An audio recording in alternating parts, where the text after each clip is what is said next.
നമസ്കാരം.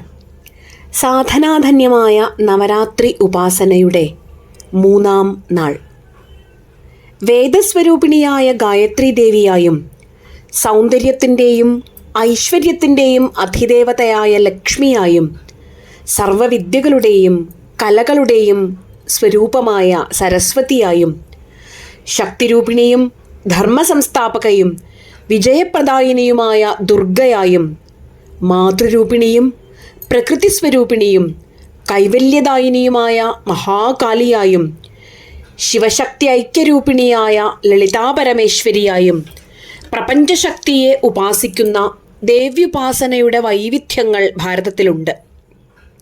നവരാത്രി വ്രതത്തിൻ്റെ 3-ാം നാൾ ദേവിയെ ചന്ദ്രഘണ്ഡ എന്ന ഭാവത്തിൽ നാം ആരാധിക്കുന്നു.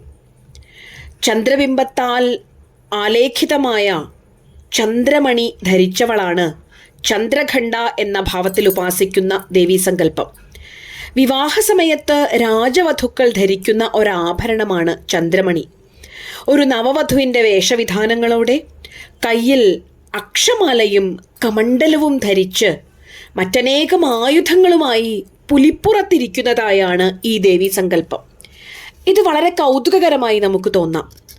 വധുവിൻ്റെ ഭാവമാണ്, പക്ഷേ തപസ്വിനിയുടെ ഭാവവും ഒരു യോദ്ധാവിൻ്റെ കരുത്തും ദേവി വഹിക്കുന്നുണ്ട്.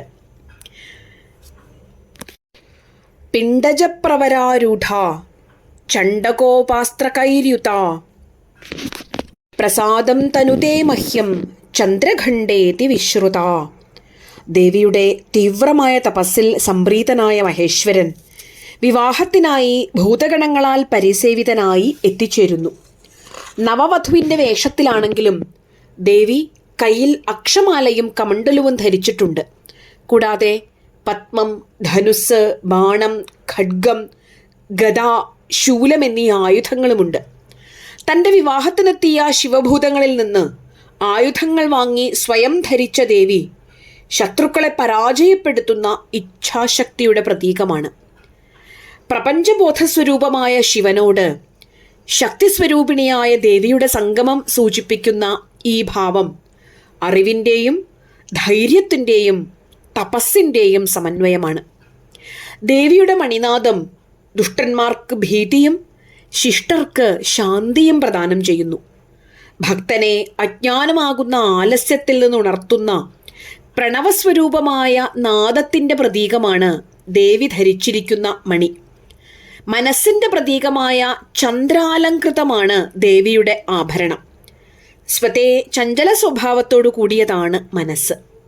പക്ഷേ ഉറച്ച തീരുമാനങ്ങളാൽ നിയന്ത്രിക്കുന്ന ദൃഢപ്രജ്ഞ സ്വായത്തമാക്കിയാൽ ധീരതയുടെ ആ മനോഭാവം അവന് ഭൂഷണമാകുന്നു.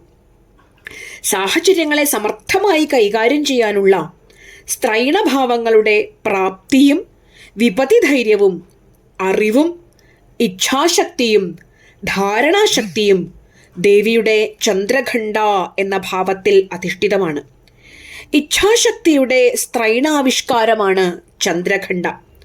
ശിവകാമേശ്വരിയായ ത്രിപുരസുന്ദരിയായി സൗന്ദര്യത്തികവോടെ വിരാജിക്കുമ്പോഴും പ്രൗഢവും ദീപ്തവുമായ ധീരതയാൽ ഗാംഭീര്യമാർന്നതാണ് ദേവിയുടെ ഭാവം. സ്ത്രീയുടെ സൗന്ദര്യത്തിന്, അവളുടെ ആഭരണങ്ങൾക്ക് തികവേകുന്നത് അവളിൽ സദാ ജ്വലിക്കുന്ന ധീരതയാണ്, ആത്മവിശ്വാസമാണ്. സ്വയം അലങ്കരിച്ചുകൊണ്ട് അവൾ ലോകത്തെ മുഴുവൻ സുന്ദരമാക്കുന്നു. ത്രിപുരപുര നിഹന്താവായ പരമേശ്വരൻ്റെ പ്രണയിനിയായി മെയ്യിൽ പാതി പകുത്തെടുത്ത് നിർവൃതി അണയുമ്പോഴും ഉൾക്കരുത്തേകുന്ന ആത്മവീര്യത്താൽ സദാ പ്രചോദിതയാണ് ദേവി. ജിജ്ഞാസുവായ സാധകന് സാധനാധന്യമായ നവരാത്രി വ്രതത്തിൻ്റെ ഈ 3-ാം നാൾ പ്രതിസന്ധികളകറ്റി സാധനയുടെ പുരോഗതിക്ക് ആക്കം കൂട്ടുന്ന അനുഗ്രഹദായകമായ സാന്നിധ്യമാണ് ദേവിയുടേത്.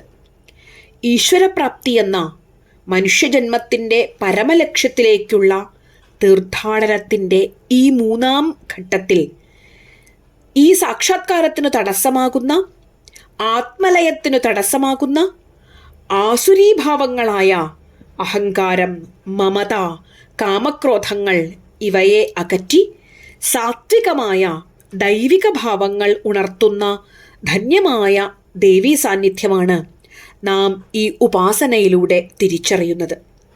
അലസതയുടെ ജാഡ്യം ബാധിച്ച ഒരു സമൂഹത്തെ ജ്ഞാനത്തിൻ്റെ പ്രബുദ്ധതയിലേക്ക് ഉണർത്തുന്ന ജാഗ്രതയുടെ മണിനാദമാവട്ടെ ചന്ദ്രഖണ്ഡ എന്ന ഭാവത്തിലുള്ള ദേവീ ഉപാസന നമുക്ക് ഏകുന്നത്. നമസ്കാരം.